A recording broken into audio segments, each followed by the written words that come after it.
Mad Mikey Gaming. Hey guys, and welcome to another week of my gaming haul. I'm Mad Mikey, and this is what I've bought for this week, aka the shit that I'm probably never going to play. So let's get started with the first one of the week, which is the most expensive, but it is also my first ever purchase on the Super Nintendo. It is actually the original Prince of Persia. Now, in case you don't know me, I love the Prince of Persia. I love the Sands of Time. I love Prince of Persia 2008. I used to actually play this on my friend's PC, where you had 60 minutes to actually complete the game. Now, apparently this one is the definitive edition of the Prince of Persia, graphics-wise and whatnot. But when I actually fired it up the other day, it gave me 120 minutes, so it gave me a lot of time. And in case you don't know the Prince of Persia game, like this game requires a lot of patience. Where, like, when you get into a sword fight, it's like, and whatnot like that. Then I came across this guy in this green jacket, and he just totally obliterated me. That's where I sort of gave up, but it was really cool to see the old school sort of codes. Once you pass the level, it would give you a code that you have to write down so that you can save it, that you can reload your game again. I've never had a Super Nintendo before. This is my first one, so first game, first Super Nintendo. Lots of love. So what I'm actually going to do this week is I'm going to go from the oldest of the console up to the newest. So I've got PlayStation and Xbox games this week. The first one of the week was Vampire Knight. Now, this game just sort of jumped out at me. Just obviously it's a vampire game. In case you don't know me, I'm a big vampire fan. It's a light gun game. I've got it on CRT TV, so there shouldn't be any issue playing this. It looks like it's an on-rails game. You can play it with the controller as well. Just a bit of backstory. I'm a big Buffy the Vampire Slayer. I love all vampire sort of movies for some strange reason. I don't know why. But when I was working at a news agency when I was really young, the boss really loved Buffy the Vampire Slayer, and I used to hang it on it. Like, don't get me wrong, like Sarah Michelle Gellar is my babe, but I used to hang it on her because obviously she was a chick and she loved Buffy the Vampire Slayer, and she bought me season 1 for my birthday. Oh, birthday, Christmas? No, yeah, it was Christmas, sorry. And ever since then, I'm the biggest Buffy Angel fan, whatnot. So yeah, that's how that happened. Next up, Hail to the King, baby. And it's not the Duke King, it's Ash with a fistful of boomstick. This is a game that I actually had on the Xbox, but you know what, back in my day, I wasn't able to afford a lot of games, so I traded in a lot of games. This was one of my biggest regrets in trading in. This is a really cool game. It's got the Ash humour. I'm so glad that they've brought it back in the TV series. If you haven't watched the TV series, please do. Just in terms of fandom, I love the actual whole universe of The Evil Dead. One of my good friends, Dan, he vividly recalls it being the first ever movie that he ever saw when he was a toddler. So we generally try and watch it whenever we can, and whenever we find some really cool Evil Dead stuff, we let each other know.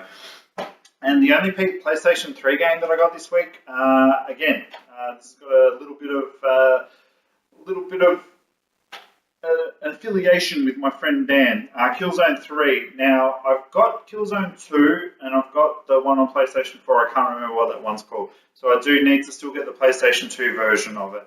But my friend Dan bought me this for my birthday one year, along with, I think it was actually one of the Evil Dead Blu-rays. I never got around to playing it. No, I lie. I did play it a little bit. Probably the same as Killzone 2. But now, Dan, I promise I'm going to play this. It's back in my arms where it belongs. And last, Kratos, we have the God of War 3. God of War 3, I've actually finished this on PlayStation 2. No, 3, sorry. Yes, 3. Really cool game. Really like the God of War mythology and whatnot with its stories, and really glad that they're bringing it back at E3, where they've actually announced. I'm not sure if it's a Norse mythology sort of God of War. The only sort of Northsmith that I do sort of delve into was with Two Human, which we sort of touched on last week. And it looks really cool. If you haven't seen the E3 trailer for the new one, like he's got all the same sort of painting and whatnot. He's got the same sort of deep voice. And he's still sort of a badass. It's a bit sort of toned down from the original ones. But that was $24 and they were selling it secondhand for $60. So I was like, well, we might as well get the brand new one, yeah? And also in the lone Xbox game, we have Pong Advanced, aka Top Spin. Now, in case you don't get the reference, Pong is an old Atari game. I think they actually brought out their own console for it if you watch that 70s show, where you've got two paddles on each side and you basically hit a ball in between against each other, which is basically what tennis is. But every year around the Australian Open, I do get the feels to play a tennis game. This one's actually got Leighton Hewitt on the cover, who is an Australian, who is actually since retired. But it's really cool. I'll probably play this around the Australian Open times. It's also got Anna Kournikova, so we all know that she's pretty hot. Next, moving on to the Xbox 360, I got the collection of the Crackdown series. Now, Crackdown 1 is a Games with Gold, so that's why I sort of put off getting this series. But I got around, they were really cheap, so I got the both of them. Really affects my OCD. I don't know if it's a positive or a negative way. There's a lot of orbs. It's got really cool destructive environments and whatnot. And yeah, just a lot of shooting, a lot of over-the-top action, which sometimes you just need. You need a mind-dumbing game, which there's obviously a few out there every now and then. Never really got into the second one that much, but the first one I did when it first came out. So really happy to have got those really cheap. I got another couple, which was the Red Faction, Armageddon and Guerrilla. Now, Guerrilla got a really good write-up, Armageddon not so much. Haven't played either of them. I used to play them, the original ones on the PC, and it was really amazing for when they came out. Like, you had really destructible interaction with the whole world, where you could blow a hole through the wall and actually sort of shortcut through there, which was really amazing at that time in the period. I think I've actually got Red Faction on the PlayStation 2, so that would actually be pretty fun to go back and look at. But as you know, this is probably shit that I'm not going to play. But I do want to play these games. One of my friends, Jack, he said that Guerrilla was pretty good, so I might actually have a look into it. From what I know about these, they turn that shit up to 110 for the destructible, so that's what it is. And it's all based on Mars, so that sounds pretty cool. Next one, I have Splinter Cell Blacklist. Now, I've already actually got this digitally on the Wii U, but it's got really bad loading times.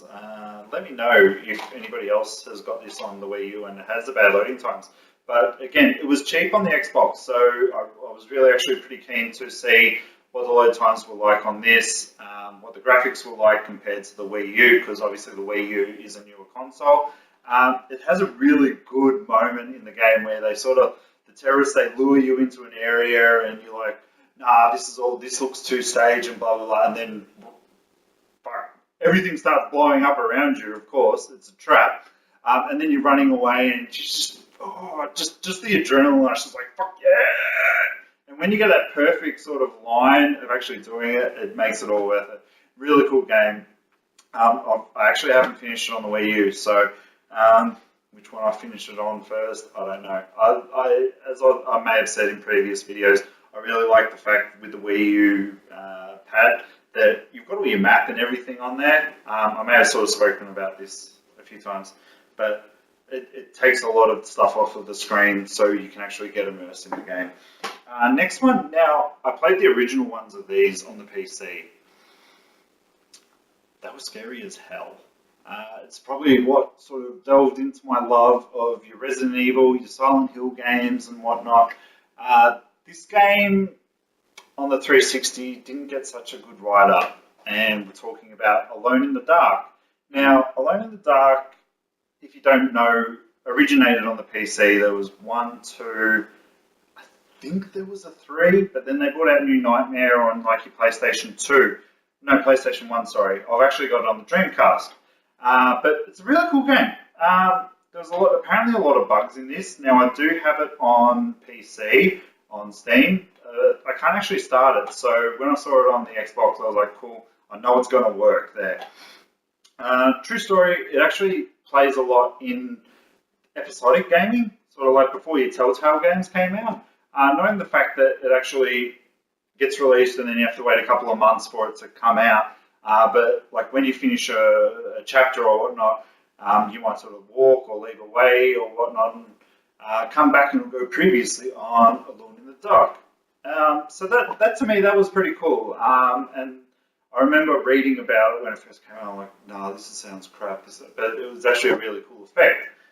Next up was actually my deal of the week, which was the Far Cry the Wild Expedition, which actually includes Far Cry Classic, which is Far Cry 1, along with Far Cry 2, Far Cry 3, and Far Cry 3 Blood Dragon. Now, I was a bit upset when I first got this because you only get the 2 discs. You get a Classics version of Far Cry 2 and a Classics of Far Cry 3. But true story, I've never finished these games. Furthest I've probably got is Far Cry 3, which probably doesn't say much. That was pretty cool. I was playing that on the PC. But Far Cry Classic and Blood Dragon are actually downloadable. But the more that I'm sort of getting all these games on discs, the more less reliant I need to be on the external hard drive on the Xbox. As cool as that is, I'd probably prefer not to have an extra thing sort of hanging out of there where I can use the proprietary ones. Next up now, my friend Mark Voss, who I spoke about last week, he actually gave me a really good deal or offer on this game. It was a collector's edition, it was unopened, and it was really too good a deal to knock down. And I really felt bad the fact that he offered it to me at that amount as well. So I sort of looked around and I found it secondhand at EB Games for about $9, which wasn't that much cheaper than what he was offering for, which is why I felt really bad. Now, it was an RTS game. Now, the only RTS games that I've actually really put a lot of time into has been the StarCraft games, especially the StarCraft 2 onwards. I've got the collector's editions and whatnot, and that is a lot more of a sort of gentler ease in. So when it sort of came into consoles, I was a bit iffy about it. That's why I was like, well, I'd probably rather you sell that to somebody who is into your RTS games a lot more than what I am. So if you haven't guessed it already, you've either got an option of Lord of the Rings or Halo Wars, and the one we're talking about is Halo Wars. I'm a big Halo fan. When I first got my original Xbox, it came with Halo, it came with Porsche Challenge and Jet Set Radio Future. I tried playing Halo on there and I was really bad at it. I'm like, it's alright, I'll just stick to my basketball games. But then obviously you get a lot of the read-ups and whatnot, and you hear that it's actually really good. So I really forced myself to get into the Halo games. So very much probably what I'm going to do with Halo Wars. I'll try and get into it on the console. It's actually backwards compatible on the Xbox One, so that's going to make it a bit easier. Next up, we have a Japanese slashing game in the vein of your Dynasty Warriors and whatnot. 99 Nights N3. Now, I had this originally when it did come out. It was a really cool game. The technology at that time was amazing. Like the amount of people that they could actually fit onto a screen, the amount of damage. So like you'd be like, woof, woof, woof, and just killing mofos all over the place. And so you change your heroes in each chapter and whatnot.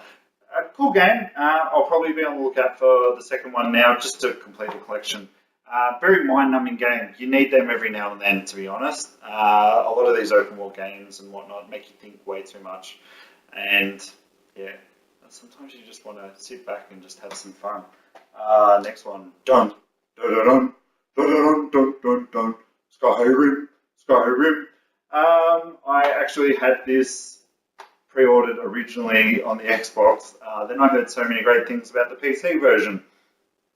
With your modding community and whatnot. So I traded it in and I got the PC version. And with the PC version, I played it for probably about 20 to 30 hours on Steam. And then I got a new computer, so I was really playing a lot of the mods and trying to get it to look as beautiful as it could. And I ended up spending a lot more time modding the game and trying out the mods than actually playing the game. So I sort of put it aside. I'm like, you know what, I'll get it digitally when it's on sale, which I did do. I got all the DLC. I'm just like, I'll just play it on console. Never got around to it. So I got it here, and then at E3, what does Bethesda do? They announce that they're bringing it to Xbox One with mods. Thanks, fuckers. That's cool. I'd probably prefer it that way. Next up, we've got a JRPG, The Last Remnant, which is actually a really cool game. I had this originally when it came out. It's a turn-based like your Final Fantasy and whatnot, your original ones. But what it actually does is you can get surrounded, and you have to put sort of people to certain areas to look after your surroundings. So that was actually really different. Now, Microsoft really sort of put a lot of money into the JRPG genre back in those days because they just couldn't crack it in Japan. So I actually really enjoy a lot of the JRPG games that they put out because I never had a PlayStation 2, so I didn't really get into a lot of those games. But this one's really cool. I did have it, as I said. I've actually got it on the pile of Steam Shame, where I got it for pretty cheap on one of the Steam sales. But I'd prefer to sit on the couch and just sort of sit back and relax and play these games and watch the story unfold, sort of thing, because that's what I really love, the drama and whatnot. Next up, probably doesn't need that much of an introduction, LA Noire. Developed by Team Bondi, an Australian company, and produced by Rockstar North. Wasn't so much your Red Dead Redemption / GTA style game. It was sort of open, and I think they sort of tried to build it that way, but it really wasn't. And they did a really good technology with the face, where the facial animations, which probably is used today, but it was really weird that Team Bondi went under right after they released the game. It was crazy. But you could actually, the whole aim of the game was to be able to tell while you're interrogating the people if they were lying by their facial animations, which is really genre defining back in those days. And the last on the 360 was Fable 3. Now, I've actually still got the collectors of that one, but I traded in the game because it actually came with Games with Gold. It was actually one of the first ones that came with Games with Gold. So that'll just fit nice and snug back in the collector's book thing that it came with the coin and whatnot. And look, it probably wasn't my favourite of the series, but it did do a lot of things. I had a lot of different families all over the place, you know, the slut that you are in those sorts of games. But moving on to Xbox One now, I got quite invigorated by the Bethesda conference, where if you listen to any of my anchor waves, I predicted 2 of these games were going to have remakes, and what do you know? And Mikeey was wrong. The first one was actually The Evil Within, which was made by the original creator of the Resident Evil series. So this is a really cool game. I do have this digitally, and I do have all the DLC, but I've never had the disc copy of it.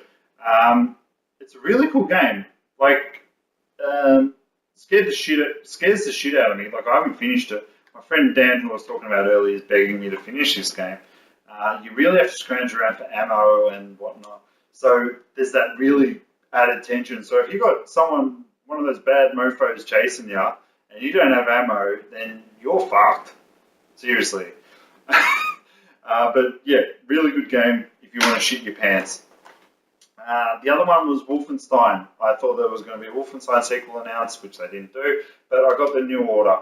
Oh, sorry, not the New Order, the Old Blood, which is sort of a ode back to the old Castle Wolfenstein. I really love the Wolfenstein game that they re-released, and the storytelling was absolutely amazing. Just the little dialogue sections in it, really enjoyed. So hopefully there's a bit into that one.